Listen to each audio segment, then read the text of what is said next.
என் நெஞ்சில் குடியிருக்கும்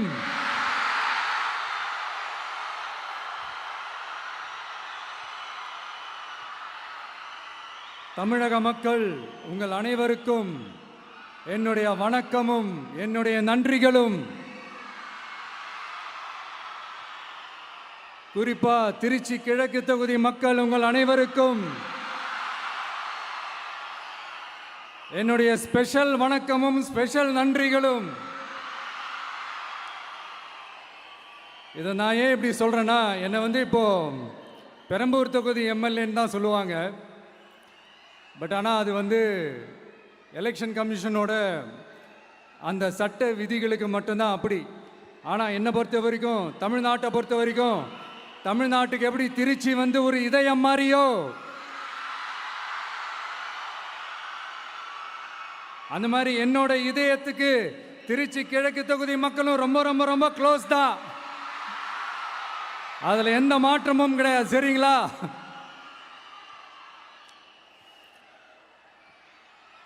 ஆட்சிக்கு சில வாரங்கள் கூட ஆகலை. 6 மாதம் அமைதியாக இருப்போம்னு சொன்னவங்களாம் 6 நாள் கூட அமைதியாக இருக்க முடியல. ஆட்சிக்கு 1/2 மணி நேரத்திலே ஆரம்பிச்சிட்டாங்க. பாவம், ஒரு கல்யாண வீட்டிலலாம் போய் புலம்பிட்டு இருக்காங்க.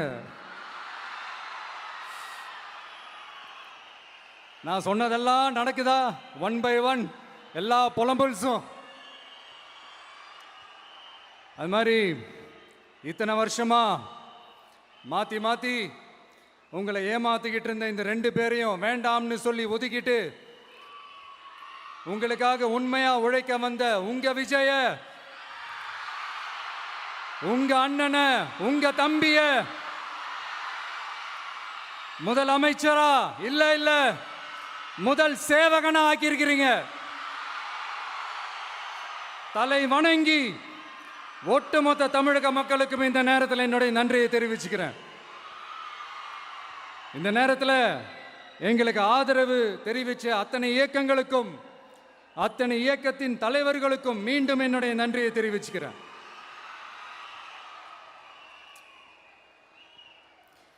புரட்சி தலைவர் எம்ஜிஆர் அவர்களுடைய முதல் தேர்தலில் கூட இந்த அளவுக்கு ஒரு ஓட் பர்சன்டேஜ் வாங்கலை அப்படின்ட்டு நிறைய பேர் சொன்னாங்க. ஆனால் நீங்கள் டிவி கேட்க அவ்வளோ நீங்கள் ஆதரிச்சிருக்கிறீங்க. நான் எம்ஜிஆர் அவர்களோடலாம் நான் கம்பேர் பண்ணல. எம்ஜிஆர் தான். ஆனால் நாம பெரியார், அண்ணா, எம்ஜிஆர் அவர்கள் வழியில் ஒரு அன்பா உழைக்க வந்த உங்க விஜய், அவ்வளவுதான். 1977 நீங்க போடாத ஓட்டை 2026 நீங்க போட்டிருக்கிறீங்க. என்ன ஒண்ணு, இன்னும் கொஞ்சம் அதிகமா ஆதரிச்சிருந்தீங்கன்னா கொஞ்சம் நல்லா இருந்திருக்கும். பட் பரவாயில்ல, ஃபியூச்சரில் வரப்போகிற எல்லா தேர்தலையும் உங்களுடைய முழு சப்போர்ட்டை என்னால் வாங்க முடியுன்ற அந்த ஒரு நம்பிக்கை இப்போ என் மனசுல ரொம்ப ஆழமா பதிஞ்சிருக்கு. ஏன்னா நீங்க அமைச்சு கொடுத்திருக்கிற இந்த ஆட்சியில எல்லா நன்மைகளையும் நீங்க கண்கூடா பார்க்க தான் போறீங்க அப்படின்ற அந்த கான்ஃபிடன்ஸும் இப்போ என் மனசுல ரொம்ப ஆழமா பதிஞ்சிருக்கு. யார் எந்த நிலைமைக்கு எந்த பொசிஷன்ல போனாலும் இந்த கிண்டலும் கேலியுமா பேசுறது இருக்கத்தானே செய்யும். நம்மளை பத்தி, நம்ம அரசியலை பற்றி, நம்ம பேச்சை பற்றி இந்த கிண்டலும் கிள்ளையமா பேசிட்டு தானே இருப்பாங்க. அவங்க எல்லாருக்குமே என் சைட்லேருந்து ஒரே ஒரு ரிக்வெஸ்ட், தயவு செஞ்சு நிப்பாட்டிடாதீங்க.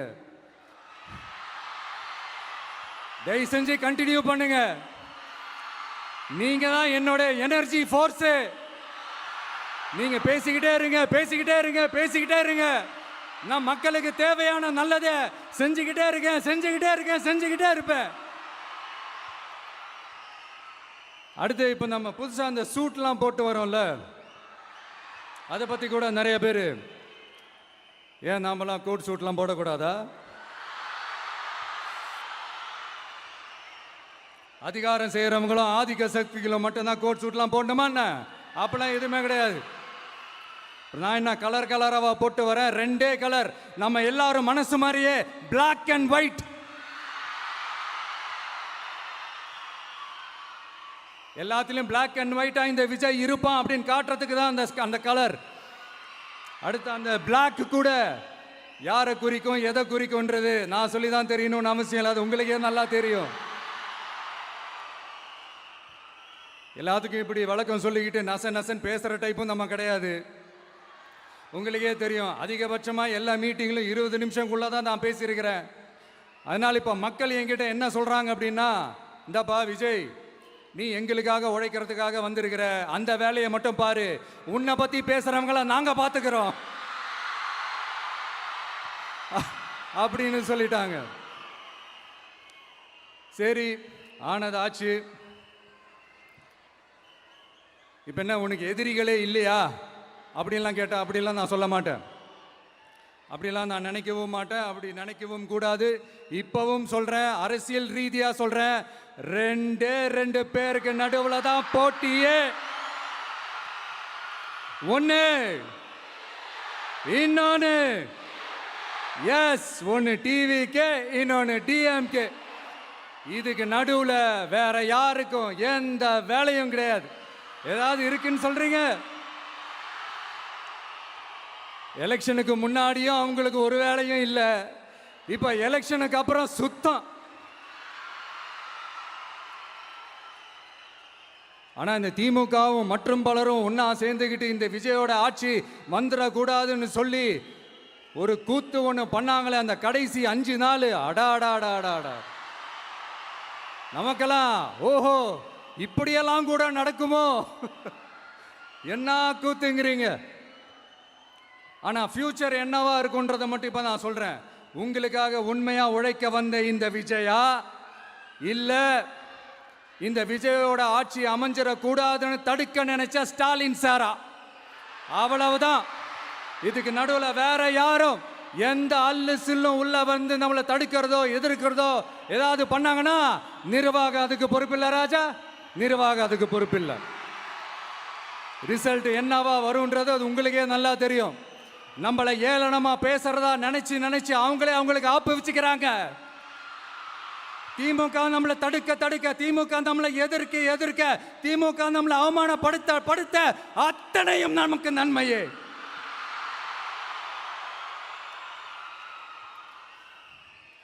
ஒன்று கவனிச்சிங்களா மக்களே, நம்ம ஆட்சிக்கு வந்ததுக்கு அப்புறம் ஒரு விஷயம் ஒன்று நடந்துகிட்டு இருக்கு. இது இந்த ஜென்சி தலைமுறையை அட்ராக்ட் பண்றதுக்காக இங்கிலீஷ் தமிழ் கலந்த அறிக்கை, அது சொல்ல வந்த நினைச்சிங்களா? அந்த காமெடி எல்லாம் கிடையாது.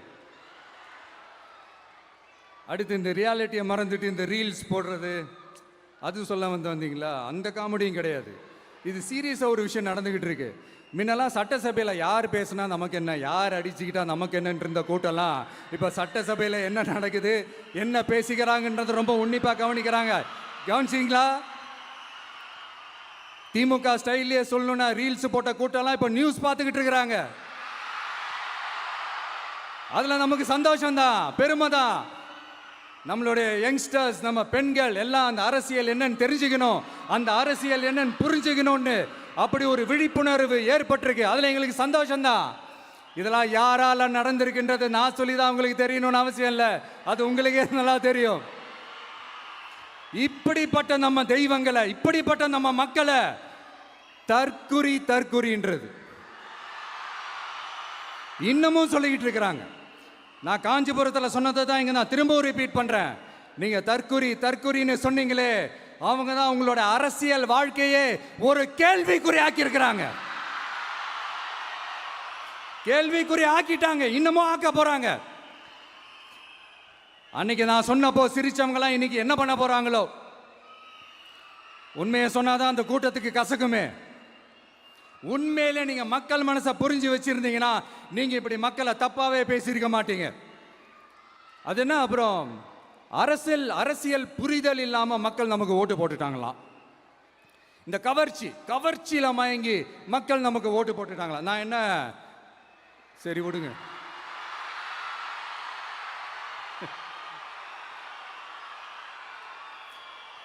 மக்கள் அவங்களுக்கு ஓட்டு போட்டா அந்த மக்கள் நல்லவங்களாம், அதே மக்கள் நமக்கு ஓட்டு போட்டா அந்த மக்கள் கெட்டவங்களா, தற்குறியா. இதே மக்கள் தான் இத்தனை வருஷமா அவங்களுக்கு ஓட்டு போட்டுட்டு இருந்தாங்க. உங்களுக்கு மட்டும் என்ன, வேற ஏதாவது பிளானெட்ல இருந்து குதிச்சு ஓட்டு போட்டு போனாங்களா? தற்கொரியாமா, தற்கொரி நல்லா வருது, வேணான்னு பாக்குறேன். எங்க அண்ணன் விஜயகாந்த் அண்ணன் சொல்ற மாதிரி, அண்ணா அவர்கள் ஆரம்பிச்ச கட்சியை ஒரு அடிமை கூடாரமா ஆக்குனது யாருங்க சார்? இப்படியெல்லாம் ஆக்கிட்டு உண்மையை சொல்லு உடன்பிறப்பேவா. உங்களோட அந்த உண்மையான உடன்பிறப்புக்கெல்லாம் என்ன சொல்றாங்க தெரியுமா சார்? திமுக இப்படி ஆனதுக்கு காரணம், அந்த காரணத்தை வெளியிலலாம் போய் தேடாதீங்க, உங்க குடும்பத்துக்குள்ளேயே கேளுங்கிறாங்க. உங்களுக்காக மாடா உழைச்சி தேஞ்சு போய் கிடக்கிறோம். திமுக இப்படி ஆனதுக்கு காரணம் உழைக்காம சொகுசா இருக்கிற உங்க குடும்பத்துக்குள்ளேயே போய் கேளுங்கிறாங்க. ஒவ்வொரு திமுக தொண்டனும் அதை சொல்றாங்க.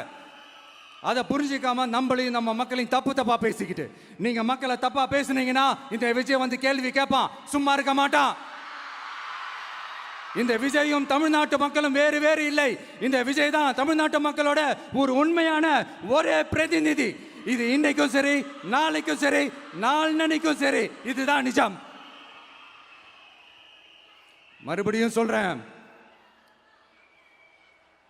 நமக்கும் மக்களுக்கும் இடையே இருக்கிற இந்த பூர்வ ஜென்ம பந்தத்தை, அந்த உறவை ஏதோ இந்த சதிகள் சூழ்ச்சிகள் பண்ணி யாராலையும் எதுவும் கெடுக்கவே முடியாது.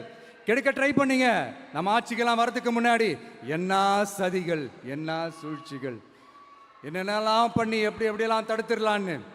ஆனால் இப்போ ஆட்சிக்கு வந்த இந்த சாமானிய மக்கள் ஆட்சியை நீங்கள் இந்த எதிர்கட்சியாக இருக்கும் போது ஒன்று யூஸ் பண்ணுவீங்கள்ல, இந்த பழைய டெக்னிக்கு, அதெல்லாம் யூஸ் பண்ணி நம்மளையும் மக்களையும் பிரிச்சலாம்னு நினச்சிங்கன்னா அது ஒரு காலம் நடக்காது. மக்கள்லாம் ரொம்ப தெளிவாயிட்டாங்க சார், ரொம்ப தெளிவாயிட்டாங்க. அதனால ஒரு ஆக்கப்பூர்வமான ஒரு எதிர்கட்சியை செயல்பட்டு மக்கள் மனசை வெல்ல பாருங்க. இந்த கடைசி லாஸ்ட் 1 மந்த்தா நடந்த ஒரு சில விஷயங்கள் உங்ககிட்ட நான் ஷேர் பண்ணணும்னு ஆசைப்படுறேன். இந்த 200 யூனிட் மின்சாரம், கட்டணமில்லா மின்சாரம் அறிவிச்சோம். அதில் ஆல்ரெடி இருந்த 100 யூனிட் திமுக கொடுத்தது கிடையாது. மேடம் ஜெயலலிதா மேடம் இருந்தப்போ செஞ்சுட்டு போனது. ஸ்டாலின் சார் பதவி போன அந்த கடுப்புல அறிக்கையா விட்டு தள்ளிக்கிட்டு இருக்கிறாரு. என்ன பண்ணீங்க உங்களுடைய ஆட்சியில்? மக்கள் பணத்தை, டாஸ்மாக்ல இருந்து அடிச்ச அந்த பணத்தை, ஊழல் செஞ்ச அந்த ஃபைலை க்ளோஸ் பண்றதுக்கு அலையா அலைஞ்சிங்க. ஆனா இந்த விஜய் மக்களுக்கு தொந்தரவா இருக்கிற அதே டாஸ்மாக க்ளோஸ் பண்ணா. விவசாயிகளோட அந்த கடனை தள்ளுபடி மேக்சிமம் இந்த 1 மந்த்ல என்ன செய்ய முடியுமோ அதை செஞ்சான். நீங்க தான் அந்த நிதி சம்பந்தமா இருக்கிற எல்லா கேட்டையும் லாக் பண்ணி வச்சுட்டு போயிருக்கிறீங்க. அதை சரி செய்ய வேணாமா? அதை ஒழுங்குபடுத்த வேணாமா? அதனால மறுபடியும் சொல்றேன், இந்த விஜய் பொய் சொல்லி ஏமாத்துறதுக்காகலாம் அரசியலுக்கு வரல. உங்க கூடவே நிக்கிறதுக்காக மட்டும்தான் அரசியலுக்கு வந்திருக்கிறேன். அதுல எந்த மாற்று கருத்துமே கிடையாது. கவலையப்படாதீங்க விவசாய பெருமக்களே. அடுத்து இந்த சட்டம் ஒழுங்கு, அது சரியில்லை இது சரியில்லைன்னு சொல்லி திமுகவும் மற்றும் பலரும் மாறி மாறி கூவுறீங்க. நான் ஒன்று கேட்குறேன், இந்த மாடல் அரசுன்னு சொல்றீங்களே, அதில் என்ன செஞ்சு வச்சுட்டு போயிருக்கீங்க?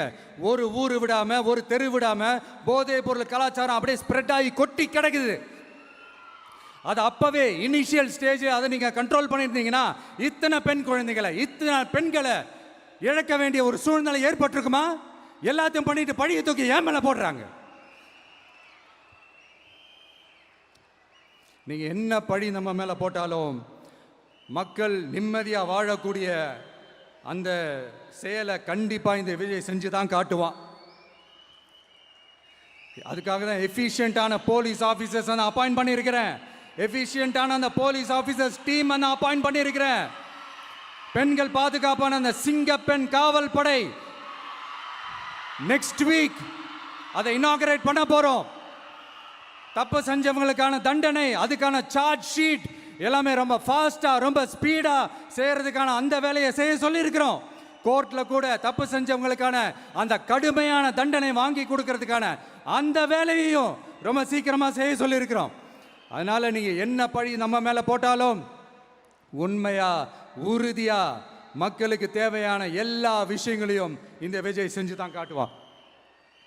இப்படியெல்லாம் நம்ம சொல்றதுனால இவங்க என்ன சொல்லுவாங்க தெரியுமா? அவங்க தான் ஆட்சியிலே இல்லையே, அப்புறம் ஏங்க அவங்கள குறை சொல்றீங்க அப்படின்னு கேட்பாங்க. வேரில் வெந்நியை ஊற்றிட்டு போனவங்கள வெளிச்சம் போட்டு காட்டாமல் பின்ன வேற என்ன சொல்லுவாங்க? இதெல்லாம் மக்கள்கிட்ட நம்ம தெளிவாக எடுத்து சொல்லணும் இல்லையா? அதுக்காக தான் இதெல்லாம் சொல்லிட்டு இருக்கிறேன். நம்ம மக்களுக்காக இவ்வளோ வேலை பார்க்குறோம், ஆனால் இவங்க அதையெல்லாம் விட்டுட்டு குதிரை பேரம் பண்ணுறாரு, அது பண்ணுறாரு, இது பண்ணுறாருன்னு சொல்லிட்டு தப்பு தப்பாக கதையெல்லாம் அடித்து விட்டுக்கிட்டு இந்த தீய சக்தியும் தீந்து போன சக்தியும் அதாங்க திமுகவும் மற்றும் பலரும் ஒன்னா சேர்ந்துக்கிட்டு திருட்டுத்தனமா யாருக்கும் தெரியாம ஒரு ஓரமா மூலையில உட்கார்ந்துட்டு பேரம் பேசி கூட்டு சேர்ந்து ஆட்சி அமைச்சு கொள்ளையடிக்க திட்டம் போட்டாங்க. அது ஏன் தெரியுமா? உங்களோட இந்த டிவிக்கு ஆட்சி அமைஞ்சா அவங்க பொழப்பே போயிடும். அந்த கொள்ளையடிக்கிறது, லஞ்சம், ஊழல் எல்லாமே கத்தம் கத்தம். அதான் இந்த காரணம். அடுத்து ஸ்டாலின் சார், திமுக வந்து இப்போ தீய சக்தி மட்டும் இல்ல, மக்களை விட்டு ரொம்ப தூரமா போன தூர சக்தி, ஓர சக்தி, கோர சக்தி, பார சக்தி. நீங்க எப்போ இந்த தீந்து போன சக்தியோட நீங்க கூட்டு சேர்ந்துக்கிட்டு ஆட்சி அமைக்கணும்னு நினைச்சீங்களோ, அப்பவே இந்த திமுக தூர்ந்து போன சக்தியாகவும் ஆயிடுச்சு. நீங்களாம் நம்மளை பத்தி அவதூறு பேசலாமா சார்? இது நியாயமா? மக்களை இவ்வளவு பெரிய மக்கள் சக்தி நம்மளோடு இருக்கும் போது நமக்கு எதுக்கு வேற அரசியல்? எலெக்ஷன்ல 50-60 வருஷமா இருந்த சாதிய உடைச்சிருக்கிறோம், மதத்தை உடைச்சிருக்கிறோம், காசு கொடுத்து ஓட்டு வாங்கறத உடைச்சிருக்கிறோம். நாம எது செஞ்சாலும் கான்ஸ்டிடியூஷன்ல தான் செய்வோம். நாம சிங்கிள் மெஜாரிட்டி வாங்கி இருந்தாலும் நம்மளை நம்பி முறையா கூட்டணியில கட்சியில ஆதரிக்க வர்றவங்களை அரவணைச்சு தான் இருப்போம். நான் இப்பவும் மீண்டும் டிக்ளேர் பண்றேன், டிவிகே ஆட்சி எந்த பாகுபாடும் இல்லாம எல்லாருக்குமான ஒரு ஆட்சியா தான் இருக்கும். அதுல எந்த மாற்றமும் கிடையாது. ஸ்டாலின் சார் மாதிரி ஊசலாட்டம் இருக்கவே இருக்காது. மதச்சார்பற்ற கொள்கையில சமரசமே இல்லை. மாநில உரிமைகளை விட்டு கொடுக்கவே மாட்டோம். நதி நீர் உரிமைகளை விட்டு கொடுக்கவே மாட்டோம். சமூக நீதி, சம நீதிய, சமத்துவ நீதிய ஒரு நாளும் விட்டு கொடுக்கவே மாட்டோம். அதனால திருச்சி கிழக்கு தொகுதி மக்களே, தமிழ்நாட்டில் இருக்கிற 234 தொகுதியும் நம்ம தொகுதி தான். அதுல எந்த கட்சி ஜெயிச்சிருந்தாலும் அது நம்ம தொகுதி தான். பெரம்பூரா இருக்கட்டும், திருச்சி கிழக்கா இருக்கட்டும், எனக்கு 2 கண்கள் மாதிரி. அதுலயும் திருச்சி கிழக்கு என் செல்ல புள்ள மாதிரி. அதனால வரப்போற இடைத்தேர்தல்ல உங்க வீட்டில் இருக்கிற ஒருத்தரை, உங்கள ஒருத்தரை தான் வேட்பாளரா நிக்க வைக்க போறோம். நீங்க எப்படி இந்த விஜய்க்கு ஆதரவு கொடுத்து ஓட்டு போட்டு ஜெயிக்க வச்சீங்களோ, அதே மாதிரி வரப்போற இடைத்தேர்தல்ல உங்களுடைய அந்த வேட்பாளரையும் ஜெயிக்க வைப்பீங்கன்ற அந்த ஒரு நம்பிக்கை நான் முழுமையாக தான் நம்புறேன். உங்களுக்காக உழைக்க வந்திருக்கிறேன். உங்களுக்காக எல்லா விஷயத்தையும் நான் பார்த்து பார்த்து செய்வேன். ஊழல் இல்லாத, லஞ்சம் இல்லாத ஒரு ஆட்சியை நான் கொடுப்பேன். I understand. ஒரே நாள் அது நடக்காததான், ஒரு மேஜிக் இல்லை. பட் ஒரு நாள் அதை நான் நடக்க வைப்பேன். எனக்கு இப்ப வேற எந்த வேலையும் இல்லை உங்களுக்காக உழைக்கிறத தவிர. என் கடன் இனி என் மக்களுக்கு பணி செய்து கிடைப்பதே. மீண்டும்